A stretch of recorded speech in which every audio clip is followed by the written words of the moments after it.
That winter break freshman year was illuminating for one crystal clear reality. I much preferred the haphazard chaos of dorm life to being home with my parents again. They were fine, and I loved them, and we all got along well. But it took one trip home after 4 months away for the first time in my life to appreciate floor mates who didn't give a rat's ass what I did.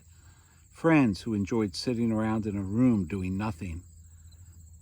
And the freedom to wander at will in Western New York, even Canada, or hang out until dawn in the studio of a stoned artist. No kidding. I missed my drunk floor mates. I couldn't wait to get back, no matter how monotonous and uninteresting it was. I hoped the good stuff in classes would come and we would dive deep into the writing process, albeit in another year or so. But my attention was on using college resources to play coffee houses and borrowing friends' cars to head to Niagara. Both became my version of getting drunk.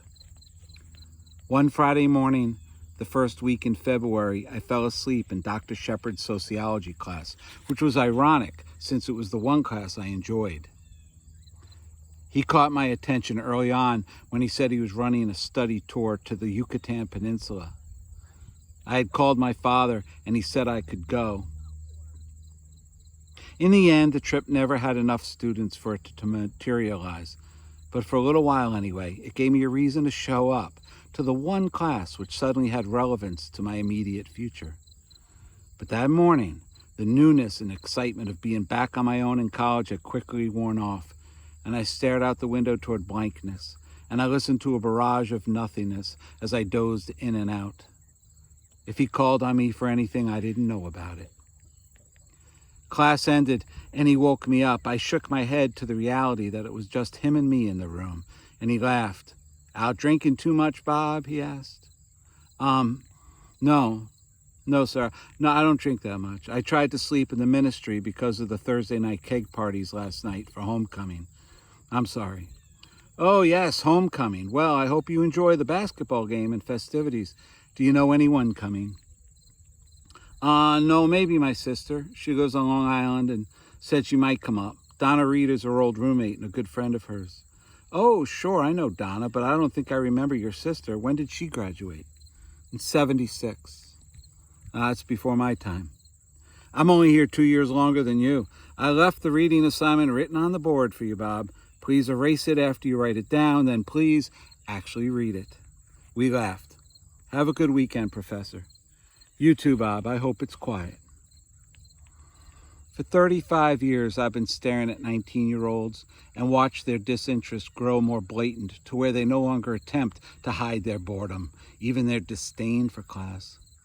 For some time, I took it personally, until I understood most of them are having trouble putting all these various moving parts together, understanding how they relate to their lives, their majors, and they often believe their only escape is to chat with childhood friends. And today, the drinking age is 21, so blowing off steam takes a bit more imagination. So I welcomed homecoming weekend that February as a diversion. I hoped I'd see my sister, but there was certainly no way of communicating at the time to know when or even if she planned to make the trip. My floor mates would at the very least be on better behavior, with parents hovering just across the street at the Castle Motel. I wandered out of Plassman Hall and stopped to check my mail. Nothing. I stopped and talked to a close friend of mine heading toward another dorm who said her brother was down from Lockport and she'd be hanging out with him that weekend. I started my climb up the echoing stairwell to 3rd West of Devereux Hall, passing students just waking up and heading out to class. A minute later, I opened the door to my room, 327, to find my sister standing against my desk. And a beat later, I looked at the person leaning against Steve's desk, and it was Joe Cohn. Deep tan, floppy leather hat, Dutch-cut blonde hair, little round government-issue glasses, and a smile as wide as campus. Joseph Lawrence Cohn. "Hey," he said. Everything changed. And one of the things about this book is it took years to write, and I think the reason for that is the simple progress of thinking about an event in one's own life. You know, for a long time, I thought Curious Men Lost in the Congo was about Joe. And I tried to manipulate the narrative so that it would be about Joe. And that didn't work out so well. And then I realized that perhaps it was about me and my life. And I started writing it as such from what my experience was.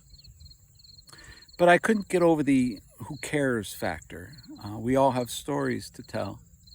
I had an extraordinary experience just at a time when everything was supposed to be predictable and ordinary. And I thought I could tell that story, and I couldn't. And then years and decades went by, and I discovered after teaching college, where my predominant audience are 19-year-olds, that it was actually about being 19.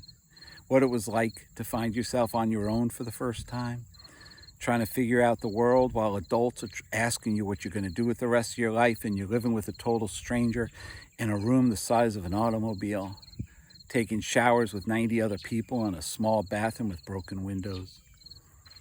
And you're trying to figure that all out. And this was at a different time when there was no communication with home. There was no communication with your friends from high school.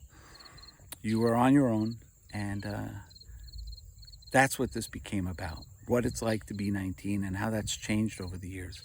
All set in the backdrop of an extraordinary adventure that begins when I'm 19 and continues in the book into my mid-20s. And it's an exciting time to read about. And Curious Men Lost in the Congo is available for pre-order right now, and I hope you get it.